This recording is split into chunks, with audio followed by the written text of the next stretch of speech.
Buenas noches. La subida de impuestos aprobada por el Gobierno autonómico, que entró en vigor el pasado 1 de enero, ha disparado un 25% los ingresos de la DGA durante el primer trimestre del año. Una subida que se nota sobre todo en sucesiones y donaciones y en actos jurídicos. Analizaremos con nuestros invitados esta información y también cómo está afectando a los bolsillos de los aragoneses, y además hablaremos de la convocatoria de nuevas elecciones. El Rey ya ha firmado el decreto para volver a las urnas el 26 de junio.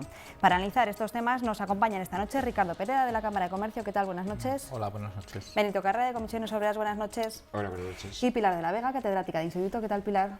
Hola, buenas noches, Teresa. Comenzamos hablando de economía. Durante el primer trimestre del año se ha producido un incremento del 25% en la recaudación de los tributos cedidos por el Estado, que gestiona la DGA. Buenas noticias para el Ejecutivo Autonómico, que por otra parte han supuesto un mayor castigo al contribuyente, ¿no, Ricardo? Al contribuyente en general, sino al contribuyente afectado por esta situación. Yo creo que en este caso habrá que esperar al final del año, porque puede estar produciéndose un efecto de traslado de ese aumento de la recaudación, porque al final de año se produjeron más actos jurídicos, se produjeron más transmisiones, se produjeron más cambios y más donaciones, previendo el aumento. Entonces hay que ver si ese efecto, que durante el primer semestre se va a seguir notando, porque hay 6 meses para pagarlo, creo que es en el caso de sucesiones, entonces se va a seguir notando, posiblemente en el primer semestre sigamos viendo ese efecto, y habrá que esperar al final del año a ver realmente si se ha producido ese efecto de aumento de la recaudación. En todo caso, respecto al aumento de la presión fiscal en estos ámbitos, que hay quien puede pensar que solo afecta a empresas o grandes empresas, y no es así, afecta a mucha pyme familiar, afecta a mucha familia. Yo creo que hay un límite que es muy claro, ¿no? Es no poner en peligro ni la continuidad de una actividad empresarial que sea viable, ni la continuidad de un patrimonio familiar, que en muchos casos no es lo que pensamos de grandes fortunas extraordinarias. Entonces, con esos límites y con ese equilibrio es donde habría que hacer una lectura de este incremento de la recaudación. Benito. La verdad es que es una buena noticia, ¿no? Es decir, que un ejecutivo... Para que haya pagado. Que un ejecutivo buena noticia para el ejecutivo. Que un ejecutivo recaude un 25% por los tributos cedidos, yo creo que es una buena noticia.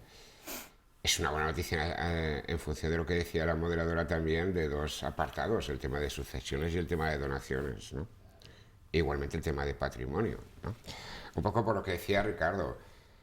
Hombre, pues en el tema de patrimonio y la exención, digo, en función del acuerdo de gobierno de izquierdas en la comunidad autónoma, lo único que se ha hecho ha sido pasar de 700.000 a 500.000, ¿no? ¿Qué? ¿700 a 500? De 700.000 euros a 500.000. Ah. Que decir, me refiero a decir que en la política... En el pago de claro, patrimonio. Es decir, en el tema de la exención. Pero igual también podríamos decirlo también en el tema de las donaciones. Ha subido, los notarios dicen en la nota de prensa hoy que han subido, que se han multiplicado por 6. Seguramente la razón la acaba de explicar Ricardo.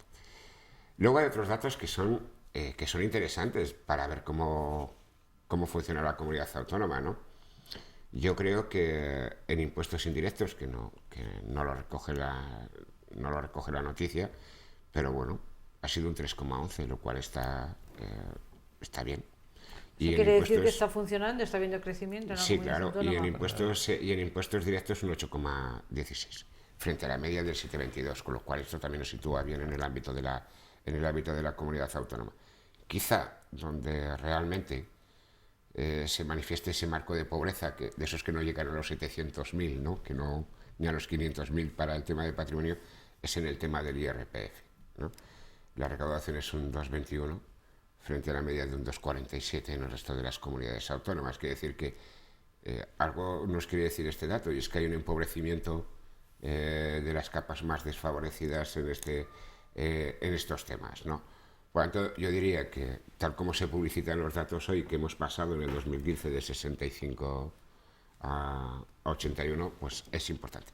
Otra cosa es después... ¿Por qué hay ese empobrecimiento? Es que no lo acabo de entender. No, el empobrecimiento porque en la medida que te quitan menos del IRPF es que tu nómina es un poquito más corta, Ricardo. ¿Me entiendes? Es una deducción muy sencilla, ¿eh?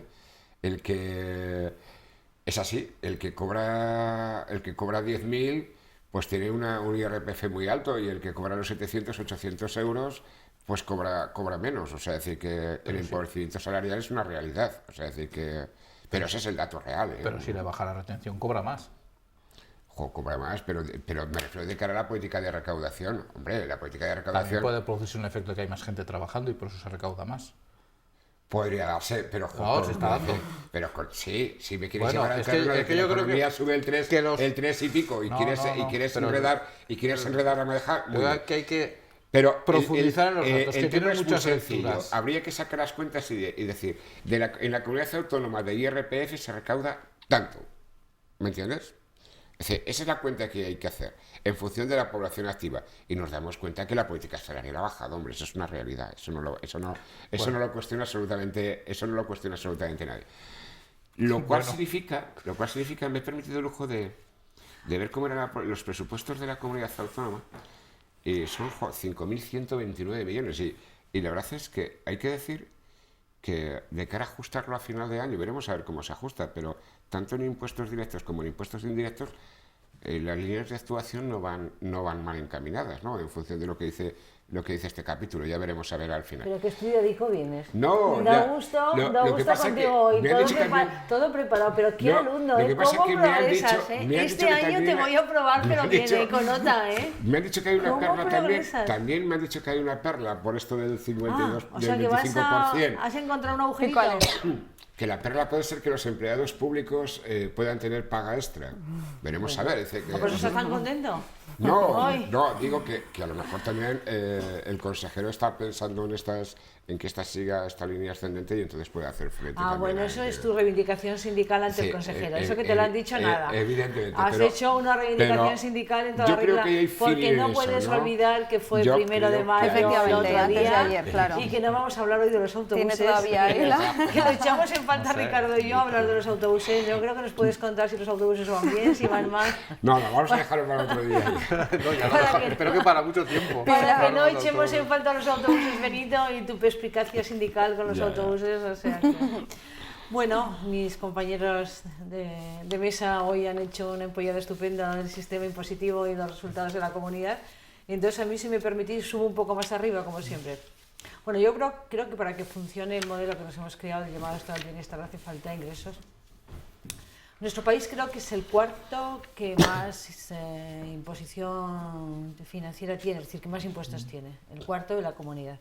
Pero yo creo que nosotros tenemos dos problemas desde mi punto de vista, y creo que de algún economista más que he leído. Uno es cómo tenemos repartidos estos impuestos, es decir, quién paga más y quién paga menos. Y justamente viene en el tema que está planteando ahora mismo Benito, es decir, cómo están nuestros impuestos, si son más directos, más indirectos, es decir, cómo graban determinadas rentas. Y ahí sí que tendríamos un hándicap, tendríamos que hacer un reparto más equilibrado y que pagara más quien más tenía, ¿eh? Es una situación que, bueno, pues a lo mejor es la que ha hecho la comunidad autónoma para ver este crecimiento de impuestos que hemos visto. Y el segundo tema que tenemos, que yo creo que es el que nos diferencia también, a pesar de que nosotros pagamos, carga financieramente en un lugar, el cuarto, el tema del fraude.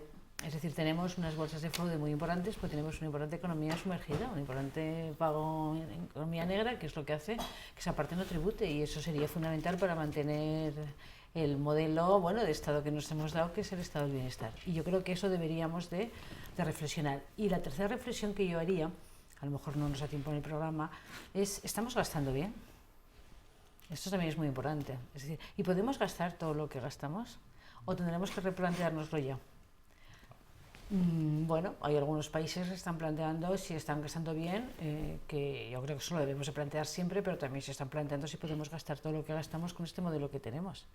Porque, claro, yo creo que ese es el gran reto que tiene teóricamente la socialdemocracia europea en estos momentos. Es decir, yo creo que incluso los partidos de derecha, los partidos más conservadores, también han aceptado este modelo, pero claro, ellos están planteando este modelo quizá unos recortes porque no es sostenible, pero la propia socialdemocracia también en algunos países se ha planteado si este modelo es sostenible. Entonces yo creo que ese es un debate que tendremos que abrir en algún momento determinado, tendremos que abrirlo porque claro, no sé si somos capaces en toda Europa en su conjunto con mantener este modelo. Si no hacemos algún análisis de hasta dónde podemos llegar, porque la clave, como tú decías, Ricardo, no solamente es pagar patrimonio y sucesiones, sino también es la clave que la mayor parte del dinero tendríamos que sacarlo de una economía que crece y que sea competitiva. No obstante, hay una cuestión que ha planteado Pilar. Como nos conocemos tanto, yo sabía que iba a salir el tema del fraude fiscal, Nos conocemos después de estar 4 años aquí. No digas que nos conocemos tanto porque vayan a pensar las personas que nos están viendo que tú y yo nos conocemos al margen de esta mesa. Y la verdad es que no, porque yo a los alumnos fuera de la mesa nada. Vamos a... Pero, pues viene también con esto aprendido de Pilar. Pero dice, la pregunta es ¿cuánto le cuesta a cada español el fraude fiscal? ¿No? Entonces, es curioso porque esto no es que lo diga, ¿no? Lo dice el presidente de los técnicos del Ministerio de Hacienda, por lo tanto, yo no me invento ninguna palabra, ¿no? Dice, literalmente, digo por las cifras que hemos dado de la comunidad autónoma, pero dice, el importe de depósitos y patrimonio de los españoles en el exterior es de más de 160.000 millones de euros. Yo no sé contabilizar esto en pesetas, de los que 144.000 estarían ocultos en paraísos fiscales. Y añaden, dice, esto significa que si aflorara todo esto, los españoles dejaríamos de pagar entre 800 y 1.000 euros menos en impuestos de lo que estamos pagando, ¿no? Claro. Para esto sabes lo que necesitas, Benito, tú que eres un sindicalista de pro. Y termino con esto. Inspectores, Dice, y termino. Simplemente con un porcentaje muy pequeñito, como él dice, esto permitiría una recaudación extra en nuestro país de 40.000 millones al año, el equivalente a los intereses de la deuda que paga España. Bueno, pues como luego habrá un segundo punto, que hablaremos del tema de elecciones y de lo que esperamos, pues bueno, qué mejor forma que empezar, ¿no? Que empezar a recoger de estos paraísos fiscales, como decía el otro día Ricardo. Pero no solo porque necesitamos recogerlos para el tema impositivo, sino porque tenemos un problema muy serio, que la Comunidad Económica Europea nos está diciendo permanentemente de que tenemos que hacer un ajuste importante porque estamos incumpliendo déficit y teniendo una situación económica de lo más complicada que nadie nos está diciendo de las fuerzas políticas, la verdad, de cómo se va a articular eso. Eso es uno de los temas que nos podrían decir en el debate. ¿Qué van a hacer? Eso es para el 27 de junio. Para el 27 de junio. No lo va a decir nadie. Antes no lo va a decir nadie para que no les votemos, pero eso no es justo, porque eso es un verdadero problema que tenemos. Al hilo lo que decís, recientemente en la Cámara de Comercio estuvo Guillem López Casanovas, que es consejero del Banco de España y catedrático, y él decía en un titular, en una entrevista en el Aragón, que no se puede tener un estado de bienestar o servicios sociales de primera con impuestos de segunda, ¿no? Bueno, yo creo que esto podemos coincidir todos. A mí me gustaría que además coincidiéramos que también, a la vez que esto, no se puede repartir la riqueza si antes no se ha creado. Así es. Y ojo, no estrangulemos demasiado insisto en el equilibrio, en que no estrangulemos demasiado la creación de riqueza. Sigo sin acabar de entender cómo si a un trabajador le ha bajado el IRPF se ha empobrecido. No me alcanza a entenderlo, o sea, si te han bajado el IRPF no te has empobrecido. Y algunos que no, pero bueno, otra cosa es que Ricardo, estés comparando con los que no cotizan IRPF. Pero todos aquellos por debajo de los 12.000, todos aquellos por debajo de los 12.000 no tienen cotización de IRPF.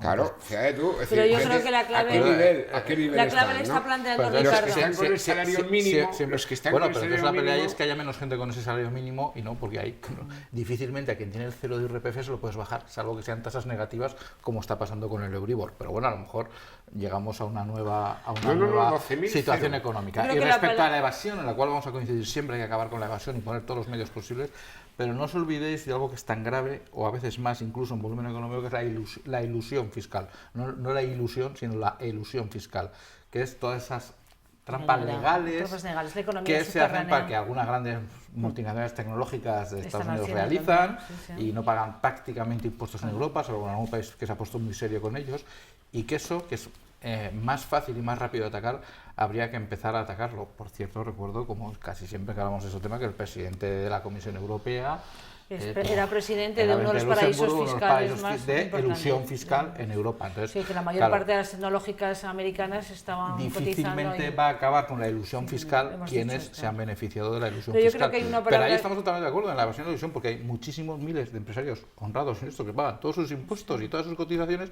que no quieren eso tampoco, que además es competencia real con ellos. Pero yo creo que Ricardo, aquí de lo honrado, Ricardo, no hablamos. Yo simplemente salvo una nota que dice literalmente: supone que la economía sumergida en España está alrededor de 253.000 millones de euros, según nos calcula GESA.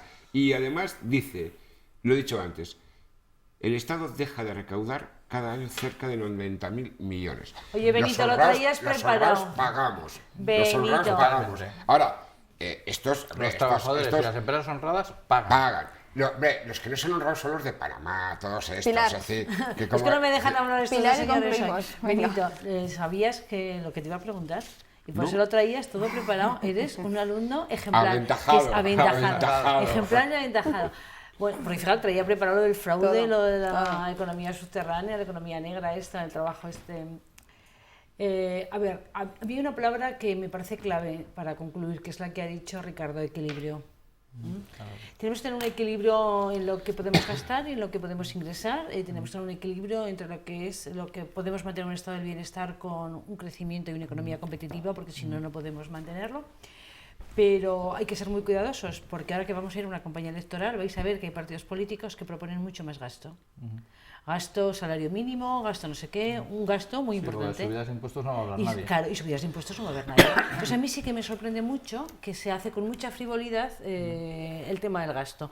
Y eso evidentemente provoca que quien paga impuestos se cansa de pagar impuestos y dice, estoy pagando muchos impuestos y no estoy recibiendo los servicios de calidad que merecería por estos impuestos. Con lo cual también ahí aparece otra bolsa de gente bastante crítica con el modelo de funcionamiento de este Estado, que aunque reconocen que está bien, están un poco cansados de lo que están pagando por cómo está funcionando. Por lo tanto, tenemos que ser muy cuidadosos a la hora de plantear esto, como lo decía el propio catedrático Pero Benito apuntaba algo que es importante, que es que las comunidades autónomas hagan uso de su capacidad fiscal, de la famosa corresponsabilidad, que se convierta en responsabilidad. Claro, pero es que durante muchos años no una situación muy cómodo, quejarse Madrid, y no estaban utilizando su capacidad. Bueno, dejamos aquí esa presión fiscal y hablamos ahora de las nuevas elecciones, las que ya oficialmente se celebrarán el próximo 26 de junio y que representan el fracaso político de los últimos 4 meses. Ningún partido ha logrado o ha sabido llegar a acuerdos mientras se enfrentan a una nueva campaña en la que han de intentar convencer a los españoles para que vuelvan a las urnas. Quizá lo que ahora les resulte más complicado es precisamente eso, ¿no? Impedir que la abstención sea elevada. Benito. Complicado. No, yo no creo que sea complicado. ¿A ver la chuleta cómo la tiene? No, yo no creo que sea complicado, ¿no? Es más, yo diría que es un debate que está muy mal. ¿O sea, que vais a hacer coalición? Sí, haremos coalición. Supongo que haremos coalición, y además una coalición que tendrá que ver con lo que puede ser una candidatura de izquierdas. ¿Y con el programa también consensuado? Con un programa consensuado y con un proyecto definido. Pues vais a renunciar a muchas cosas. A corto y a largo plazo. Vais a renunciar a muchas cosas. Ya veremos a ver si realmente renunciamos a algunas cosas. Yo voy a ponerte solamente 3 cosas que me gustarían para los próximos días. Y reflexionando para mí, ¿no? Es decir, que digo porque va a ser todo muy mediático y van a decir que estamos ¿Más mediático todavía? Que hay mucha desmotivación y tal. Pero algo ha cambiado también con todo esto, ¿no? Es decir, porque claro, nos hemos llenado la gente se ha llenado la boca diciendo que no eran necesarias las elecciones, pero las elecciones han venido, ¿no? Y algo sí que ha cambiado, a ver si coincido con mis 2 compañeros. Lo primero es que el bipartidismo se ha acabado. Eso es una realidad que había acabado el 20 que ya lo decíamos. También. Pero se ha acabado el bipartidismo y, por tanto, se ha acabado una cultura que había con anterioridad de alternancia, PSOE, PP, PSOE. Pero no lo han entendido los partidos. Se acabó el bipartidismo y no lo han entendido, porque no han pactado. Escucha, Pilar, la sociedad tampoco ha entendido la gran coalición que proponía el PP hacia el PSOE. Tampoco lo han entendido porque no ha salido a flote. Tampoco ha entendido la sociedad un gobierno del Partido Socialista, como decían, como con el adjetivo que un humorista tachaba hoy a naranjito a los ciudadanos, ¿no?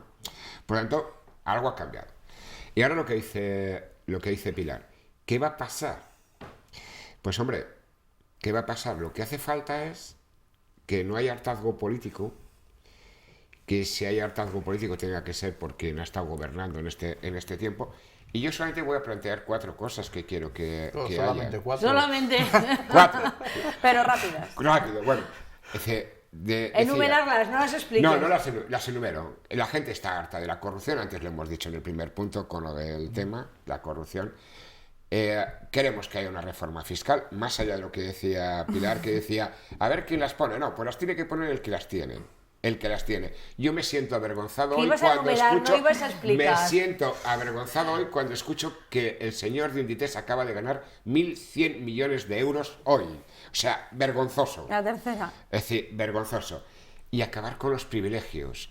Acabar con los privilegios de algunos cargos públicos. Y sobre todo, acabar con la austeridad y el déficit. Y luego ya vendría la ley Mordaza, la reforma laboral, etcétera. Vamos, que numera hasta 20, numera hasta 20. Ha hecho casi un programa electoral, sí, casi, Benito. casi. Él también está en campaña. Yo creo que se ha acabado el bipartidismo, pero estas elecciones van a estar más polarizadas que las anteriores. Se van a ver los bloques derecha e izquierda más claramente que en las anteriores. Tengo esa impresión. Y segundo, respecto a lo del propietario de Inditex, siempre que sale este tema, te voy a decir lo mismo. Ojalá España tuviera 4 Amancio Ortega más. Ojalá, que ganaran 500 millones en dividendos, que es que esto hay que explicarlo. Ojalá, porque tendríamos miles de empleos más, una economía más internacional y más riqueza en España, sin ninguna duda. Pilar. Hoy creo que ha salido a mediodía en la encuesta del CIS, ¿no? El sondeo del CIS que ha hecho que se hace una determinada las elecciones y que no lo publican hasta 4 meses más tarde, ¿no? El CIS suele ser, bueno, suele hacerlo bien, suele ser muy serio. Y hay una cosa clara en este sondeo del CIS: todos los políticos suspenden, todos los líderes políticos suspenden. Todos. Creo que solamente Alberto Garzón es el único que... No te lo decía porque Alberto Garzón sí que ha aprobado.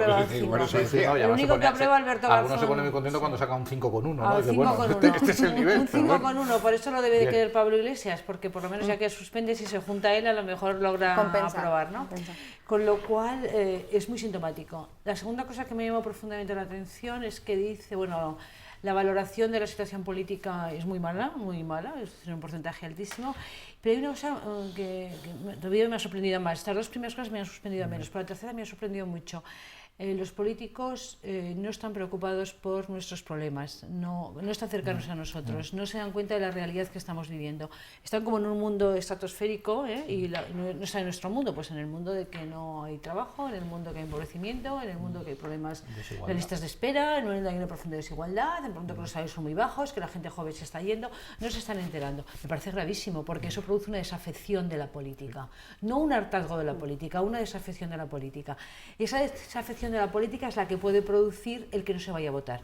Y el que no se vaya a votar pues tiene una repercusión importante en determinados grupos políticos. Evidentemente parece ser que los que menos van a dejar de ir a votar es la derecha, son los que pueden, los conservadores, los que votarían al Partido Popular, y posiblemente la gente del grupo de la izquierda, ¿no? Y en esa pinza en medio quedaría posiblemente el PSOE y Ciudadanos. Es decir, entonces claro, a mí esto sí que me parece en alguna medida bastante grave. ¿Por qué?